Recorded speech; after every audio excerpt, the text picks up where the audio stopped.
You know, I feel he's a bit young.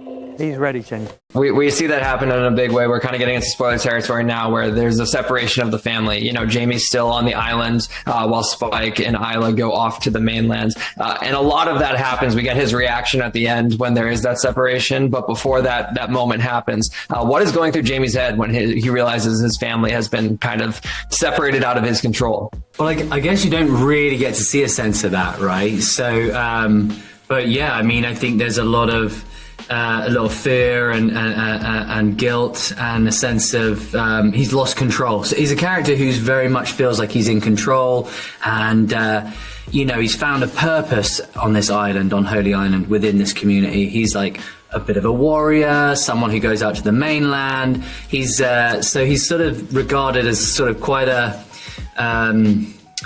you know, he's very useful in his in what he does, I guess. So.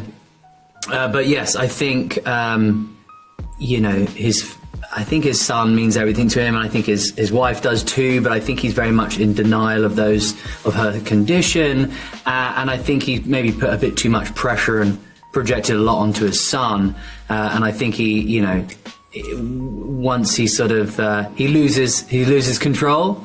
I think he is in a place where he probably wants to somehow redeem that, but I don't think, you know, but I don't want to give any spoilers, but I don't know if he's yet to kind of get there in that bit, but because Spike goes on and takes the sort of, he takes the lead in what he needs to do for his mother, you know. Yeah, I think that's a question we'll kind of have answered more in the Bone Temple, not necessarily in this film. Jodie, 2 quick spoiler questions to wrap up. Isla coming to an end. You had referenced, you know, bring a tissue when we had our live Q&A, and that is one of the most traumatizing moments in this film.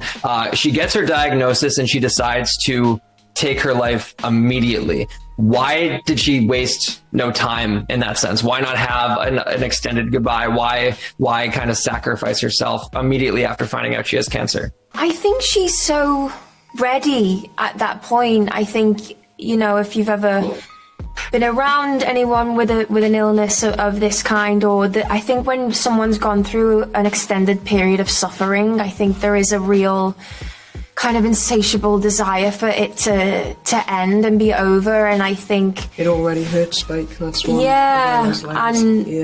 And she knows that he's safe. There's just something that Kelson provides them in that moment, whether it be an outlook or a sense of safety and kind of healing, that I think she feels she has to go. You know what I mean? I just think there was an acceptance and a kind of readiness for her to be out of pain and out of the turmoil, which it's interesting, isn't it? Because it can almost appear quite selfish, you know, to be like, wow, how can you just leave? But I think it's just kind of come to that point for the both of them where they've been through so much, and she is offered a way out, and a way out that is much nicer than you know, a lot of other possibilities. Yeah, it's oddly peaceful. I'll wrap with this question really quick. Alfie, does Spike trust Jimmy?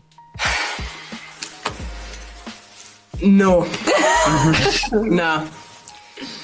I mean, he doesn't really have a choice, but no, not really, not at all. Getting into a little bit of spoilers now, the character of Jimmy I find so fascinating because he seems like he will be a central force to this new trilogy that you guys are setting up. And I know that you guys were kicking around ideas for like decades about what the next installment in the 28 Days Later franchise would look like. I'd have to imagine the character of Jimmy was always a central force. Talk to me about, oh, no, not necessarily? No, Jimmy didn't appear until this incarnation. There was a version that we worked on before.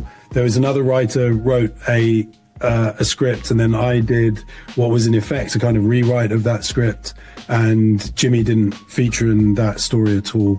In fact, there's a sort of trace bit of ancestry in a way, which is with some Swedish soldiers that wash up on the shores of quarantined Britain.